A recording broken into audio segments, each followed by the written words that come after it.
Hello and welcome to another episode of May the Code Be With Us with KSP Rp-1. So last episode I said I was going to try to see if I could move this career into 1.8.1 and it turns out I couldn't. But it also turns out that my 1.7.3 install was way too unstable and it was getting quite unplayable.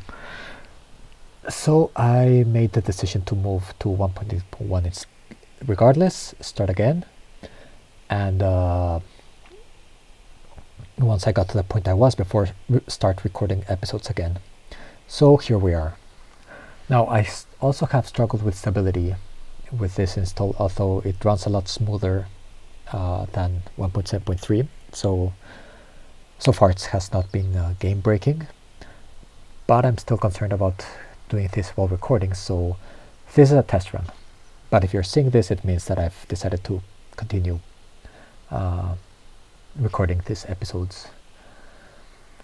So yeah, that's also why there hasn't been an episode in a while, but from what I can see, nobody has really been following the series, so if you were following the series and were waiting for an episode, I apologize. So let's see where we are. I did play a bit differently, given that when I last started this career, it was my first time with Kerbalism. Now that I knew how it worked, I did a few things differently. So first of all, we're in 1961, while back in my previous save, we were in 1963, I believe.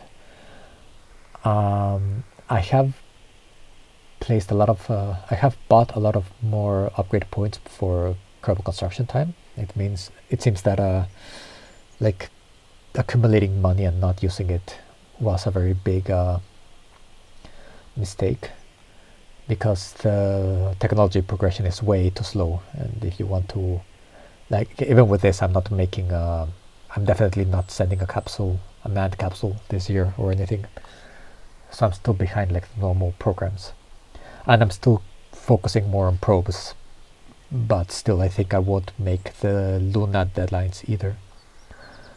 But let's take a look at the technology here. So I don't exactly remember where we were, but I think we so yeah, we're researching re-entry and solid rockets engines. I think in the previous I had just finished designing my GLaDOS 1 rocket, which is just the core of the R7 and with an AJ-10 upper stage. I'm doing the same thing here, and I've actually already launched a few satellites with it. Some of the contracts that I tried doing with the previous rocket, I think I also went for the GIS card that were using the RD-100. I think actually it's one of the start engines. I'm not, the starting Russian engine. I think I did a few contracts with that rocket in the previous career that I did with a larger rocket in this career. But yeah, this is what the tech tree looks like right now. I am in need of science because I only have 2 things researching, and I do not want an idle research center, definitely. As far as missions, so my intention was to start recording these the moment I got to the point where I was in the previous save. I may have overshot a little bit because I already did the first weather satellite and the first navigation satellite. I think I had done one of these before, but I'm not sure. So now the active one we have is the first communication satellite, which is already waiting on the pad, and I'll talk a little bit more about this later. And we are building another one for it. Actually, let me want to check something quick. This is going to be the first sun synchronous satellite contract, which I was in my previous save I was waiting to have like small engines to fine-tune the orbit, but 0.02 to 0.04 eccentricity is a big margin, and I can do this with just this rocket. It's just a matter of good coding, I hope. Well, for starters, this is wrong. I don't know what that I was doing there. But yes, okay. So another thing, I have embraced the procedural avionics for this career. I already had them, I think, in 1.7.3, but I was choosing to just use the standard probes because you do need to tool, and the tooling costs are quite expensive, but in the end it turns out to be better. So this is not the rocket we're launching right now, but it's very similar. This one is a bit underfilled, I have a level 2 and level 3 pad, and for the level 2 pad the tonnage limit is 60 tons. So this one is just under it, but for the first communication satellite it wasn't enough. It also needs a very high perigee of 850. So I have 6 of these small solid rocket motors pointing backwards here, so that this does not have any control. It's just a science core here. So that once this puts it in its transfer orbit to its apogee, which is 4,500, once it reaches perigee, it will be pointing retrograde. Then I just fire those backwards, and it raises the perigee to the required amount. And this has already been tested. Okay, so I just wanted to make sure that this is indeed the right rocket. Yeah, staging is good. Okay, so here we are on the launch pad. And quick disclaimer before we go forward.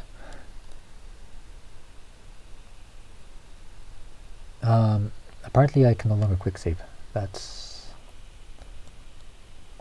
Well, there's the persisted. So I had actually already completed this this mission. Then I had added the part commander mod, and I had already tried to record this episode before, and it was stuttering to the point of being unplayable. At first I thought it was the recording, and then in my attempt to see if my save was still working, I reverted to previous persistent I used one of the backup persistent files, which I thought was just after I had finished this launch, and it turned out to be just before. And it had succeeded. So I will say, if this gets into orbit but doesn't get into the right orbit, I'm just going to cheat and auto-complete the contract. If it fails to get into orbit, I was going to revert, but apparently my settings have changed and I cannot quick save. I need to change that. But then I will be again reverting back to the persistent file and trying again.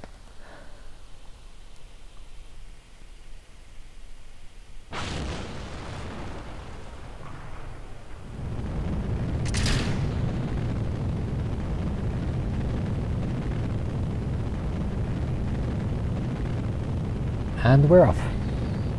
So another thing about this, you'll notice I do have clouds, so I have the beauty mods back on.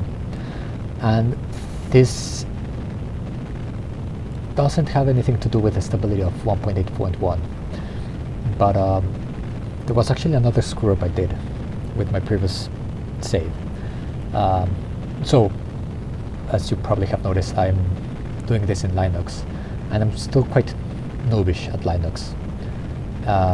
My computer has a NVIDIA graphics card, which, if you use it in Windows, has the NVIDIA graphics driver. But apparently in Ubuntu it uses an open source driver, which does not work as well. So turns out all I needed to do for better frame rates was to change the driver, and now I've done that. And I've learned that my machine can handle the beauty mods. I even have the medium resolution textures for the planets. This I just installed yesterday, so I'm still testing the waters there, but it seems to be running alright. And I have also learned that it's a lot easier to land a plane if it's going smoothly, like the frame rates. So yeah, that was another thing. I'm still not landing them on the runway every time, but it definitely does help.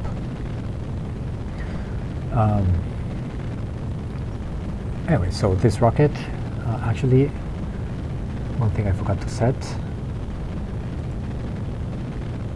I still have not gotten all the supersonic flight analysis, I think, so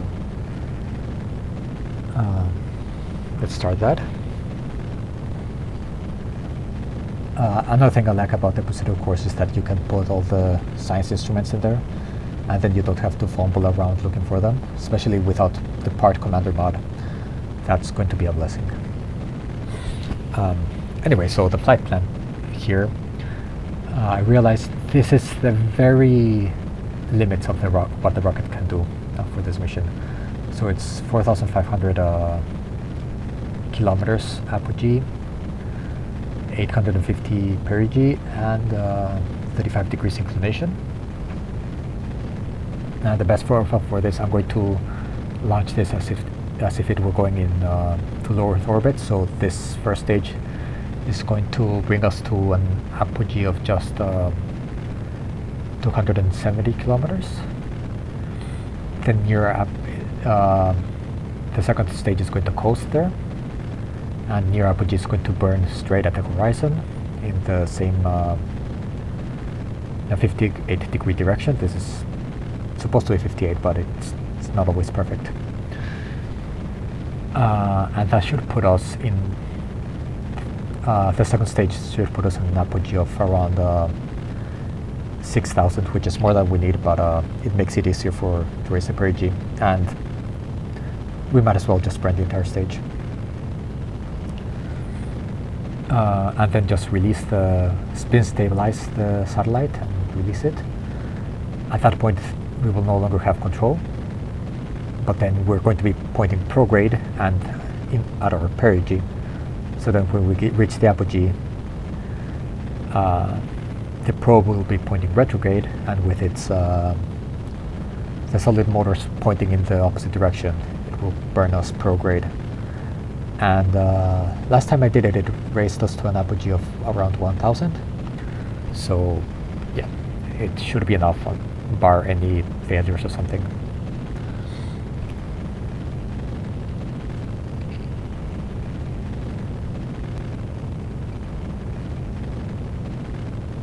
Okay, we're getting quite close to Miko, pulling quite a few Gs here, but it doesn't matter. And yeah, we're getting quite close to 270 kilometers.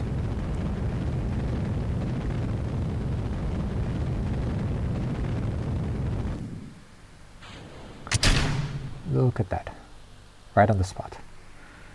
This is actually my script from my first series I did, which the program went bankrupt when I couldn't hit the moon. But I set 250 kilometers as apogee, and then I had this, it was supposed to,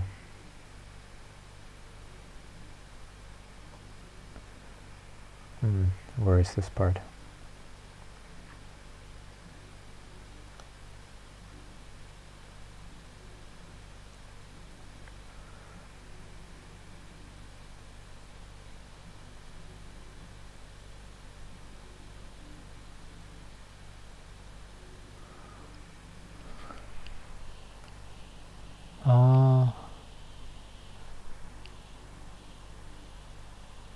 I no longer know what my code is doing.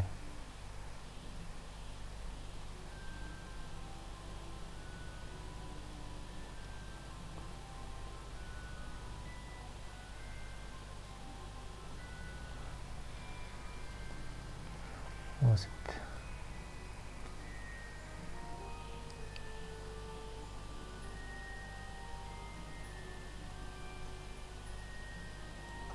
So yeah, here I have a...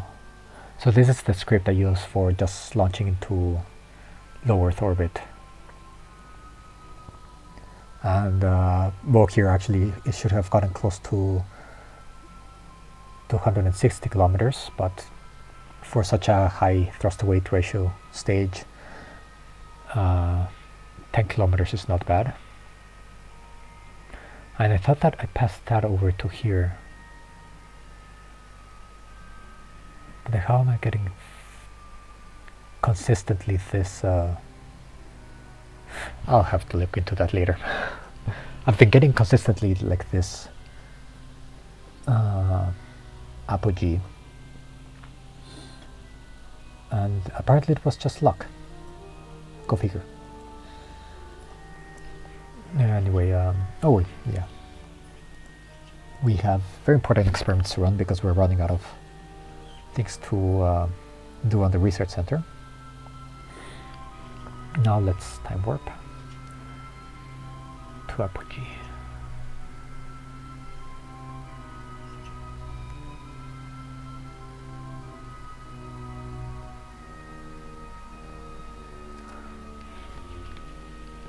So fortunately it does end with a spin, which I guess it would just be a modification to not have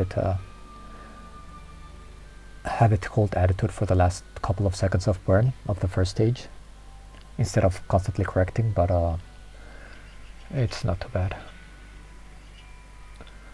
Thankfully we do have gimbaling here, so it will correct this.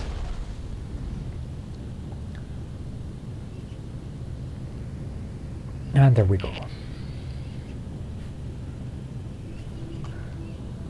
Let's remove this and enjoy the view. I really do enjoy like the view with scatterer and the clouds. I had to replace the scatterer sampler with another one because apparently there's a conflict with procedural parts and scatterer when your root part is a procedural part, like this procedural core. It's just a white blob instead of a proper flare. A small white blob, like you wouldn't even think it's the sun.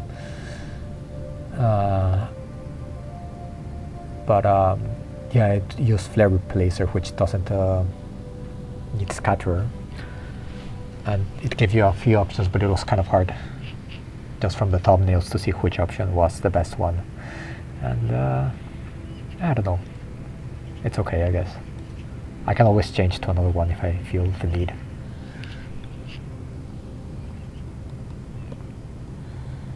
But the Earth looks pretty.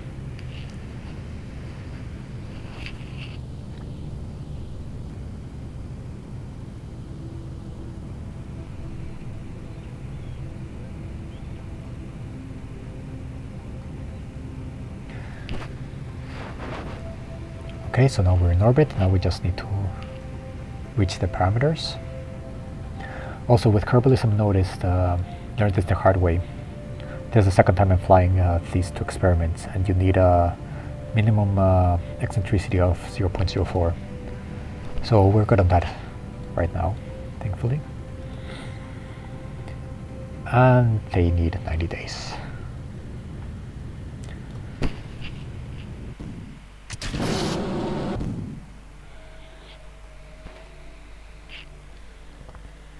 The spin stabilization here was necessary just because I find this install decoupling if it introduces some sort of rotation. So yeah, this is, otherwise this would not have been necessary. We're doing with yeah. So I'll time warp to apogee.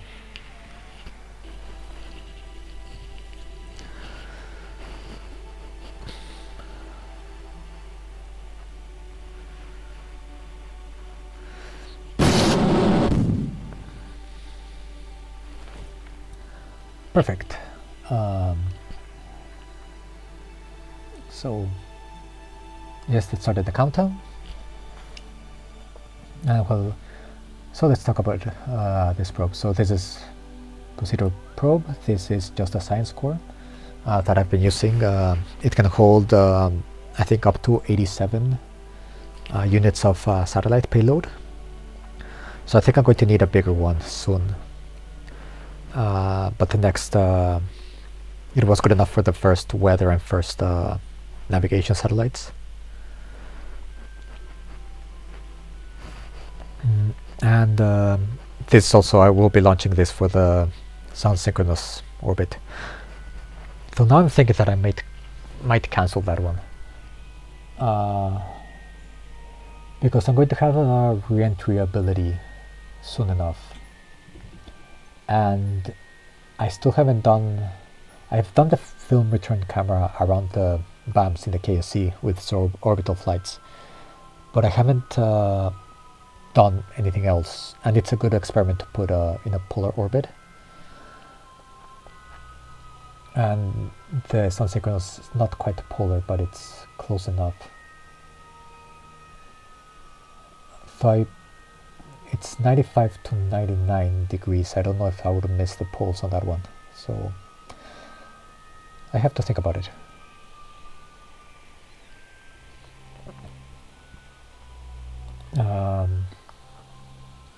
But yeah, that's really all there is to say about these probes.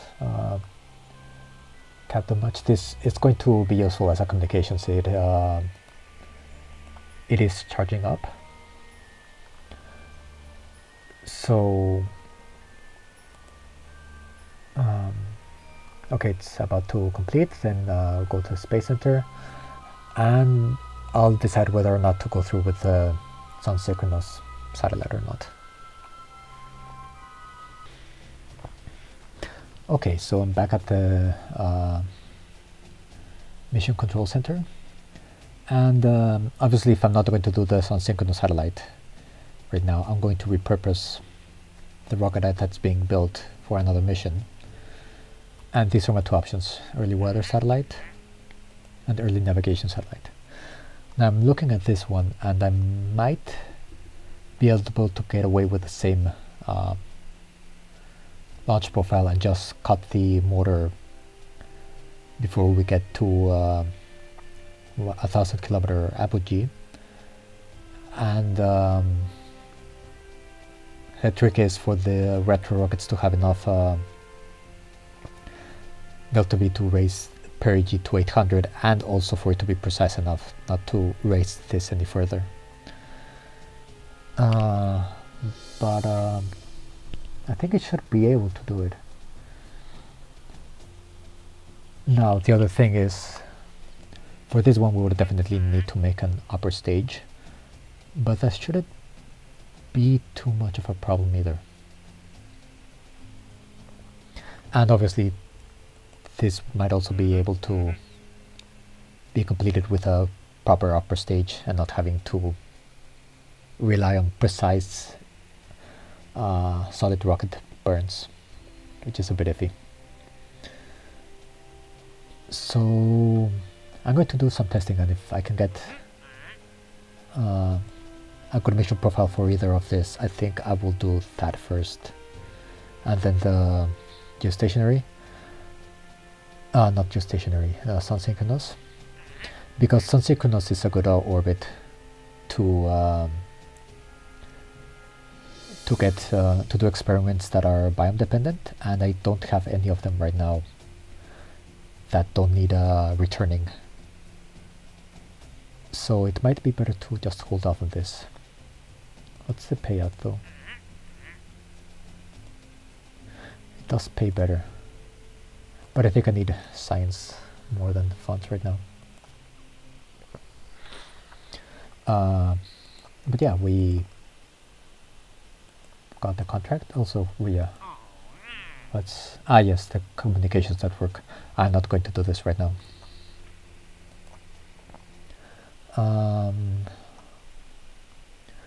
Last thing I wanted to check. Yes. So I'm going to be talking a little bit more about my thought process in my decisions. And right now the big question is when to upgrade the research center, the VAB, and the tracking station. So to update the tracking station, I need to get this lunar range communications. But yeah, that's shouldn't be too much of a problem.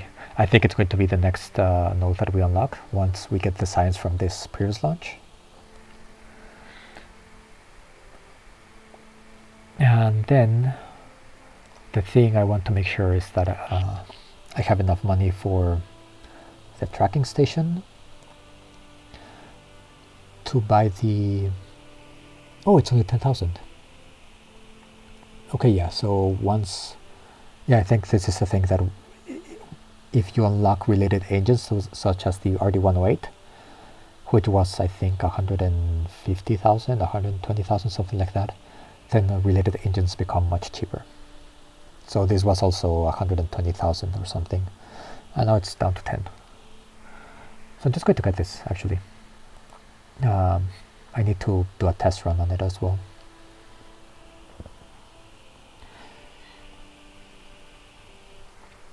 So yeah, part of my consideration was making sure I had enough money for this, but apparently now it's much cheaper. So let's sink some more funds into upgrades. I like keeping it above 200,000 at this point. And let's distribute them. Let's go 3 and 1 this time.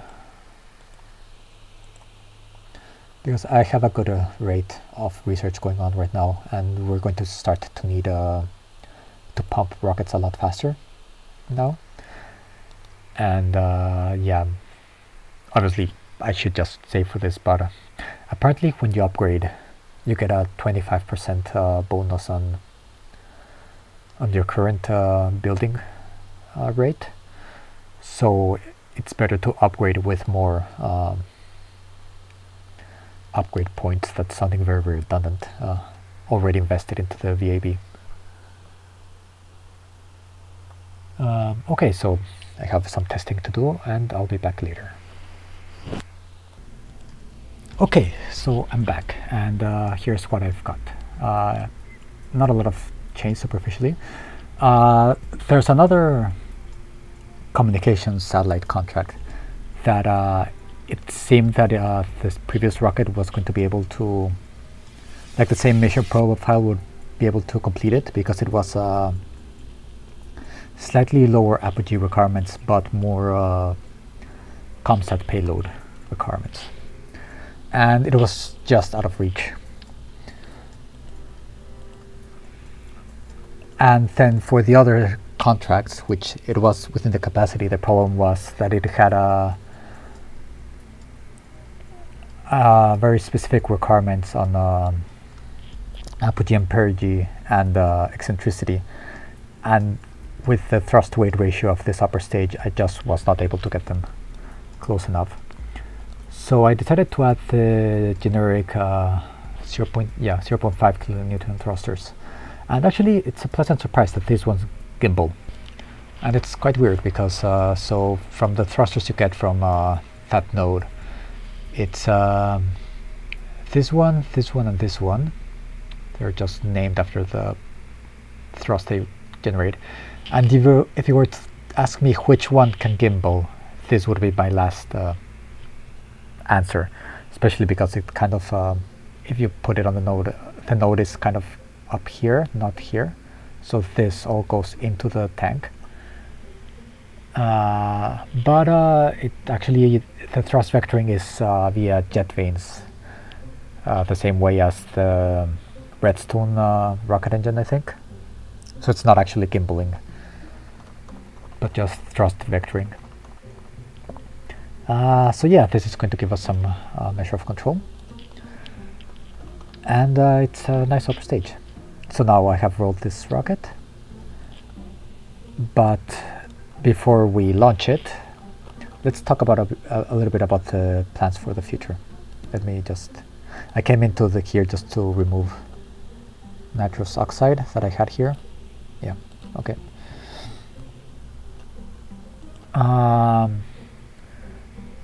Yeah. Okay, so game plan for the near future. So currently we have, well, we're researching the re-entry, and that will allow us to do all the experiments that need to be returned to Earth instead of just transmitted. We have these solid rocket engines that they're really not a priority, and like I don't cancel it just because it's already been researched 25% of the way, and if I cancel it, I don't know if we lose that progress. And I still don't need the science, but if I need the science from this, which I think it's 8, I'm not sure, then I'll cancel it. And then we have lunar range communications. So the next thing in line, once we get we return the experiments, will be this one, because this gives us deep space avionics. Now these ones are the probes that give you control, but when they're idle they go into low power mode, so that's quite useful. And they're also, if you want to be able to control something around the moon or other planets, you need this. To do a lunar flyby, you don't need this because you just do the burn in low Earth orbit, and then after that it's just an uncontrolled probe. So the game plan would be, I think, to research these ones, maybe go into this one, depending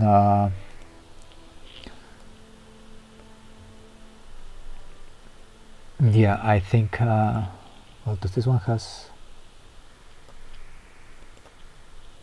oh, it's all the way over here. So these are the antennas we need for interplanetary probes.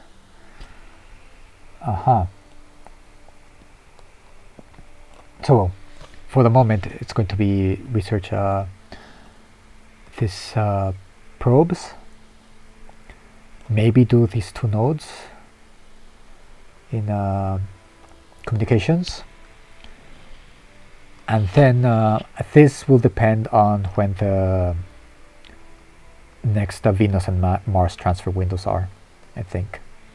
And then start with the planes. And the logic behind this, that I want to get these 3 nodes and start doing building X-planes, and while I'm building X-planes I will also be building lunar and interplanetary probes in the VAB. And while I'm doing the X-planes, I will also be researching everything I need for basic capsules, which we still need crew survivability, early human spaceflight, and the human rated heat shields. Yeah, because these things, okay, they give larger heat shields, but it's not going to help us a lot. It's not going to help us a lot either. It's just the life support configs, and yeah, this also has a better surface model tank, and that's it. So I won't really get anything out of those until I get the capsules. So I figure, well, everything is researched to send a bunch of lunar probes, X-planes, and maybe interplanetary probes. So yeah, I don't think we're putting someone in space in a capsule until 1965, 66. But well, I did say that I wasn't going to focus on the manned space program, which is also why I might go for these 2 first. But yeah, enough about that. Let's go for the launch.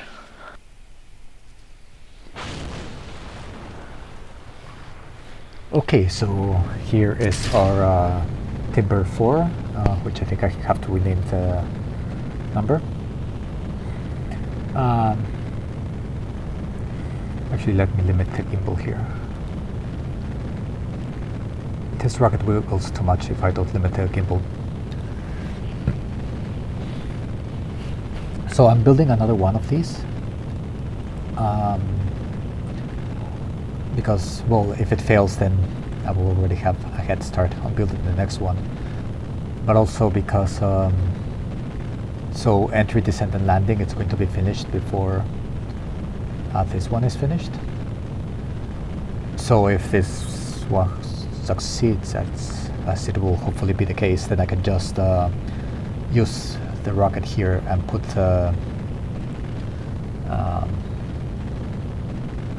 like the next probe on top of it, which will be for bringing either film return camera or advanced biological samples back home.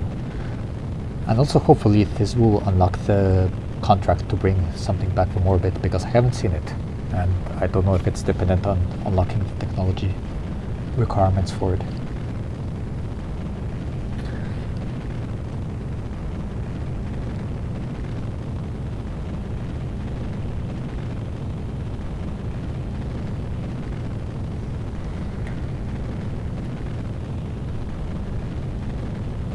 So as far as the flight profile for this, it follows the same trajectory as for the previous launch, and just cuts out the engine the moment it passes 800 kilometers in apogee, instead of going all the way, burning all the fuel out. I also removed some of the fuel for the AJ-10 to put in some hydrazine. I put way too much. But I'm going to use the normal autopilot from KRPC to point in the right direction for the last burn, and that uses a lot of RCS. But I didn't want to do the whole code for like my own autopilot from the previous series, because that's a big pain. But yeah, this will this first stage will leave us at around 260-270 kilometer apogee, and then coast towards it.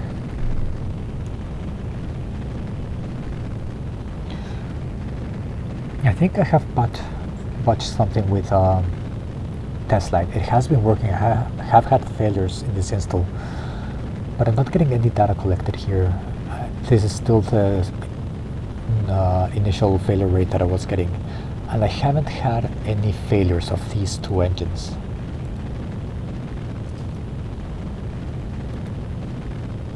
I activated extra telemetry for both of them, and I don't know if that just botched it, because I mean 28.51% ignition failure rate is considerable, and I haven't had any of these fail. So yeah, something's iffy, but hopefully it's just with these two engines. Okay, so we're close to second stage ignition, and I really should have added something to stabilize this after it stages. But we have the delta B to spare, so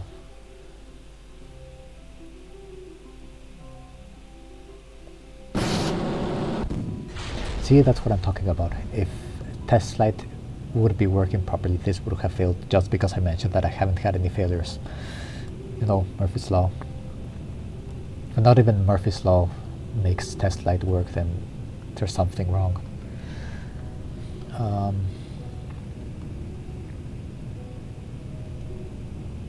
So yeah, I'll reinstall that.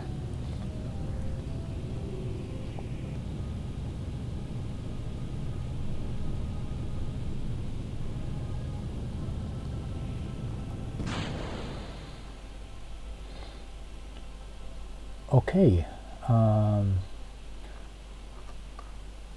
that was actually supposed to be completed by this engine. So yeah, the whole flip that we did there actually cost us. I just hope it doesn't stage when it reaches the apogee, which is 850 kilometers. Okay, good.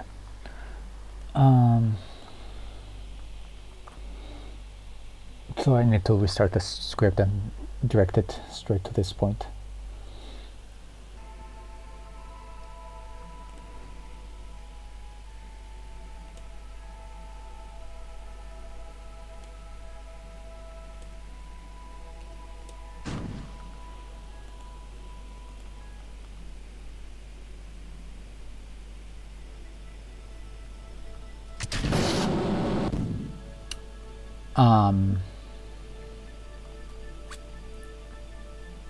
That didn't work well.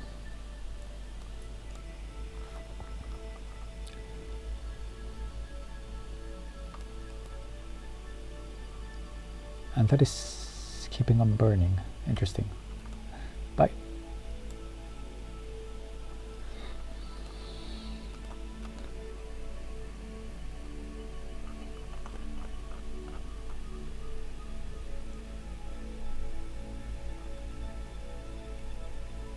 I have no idea what went wrong there. Okay, so well,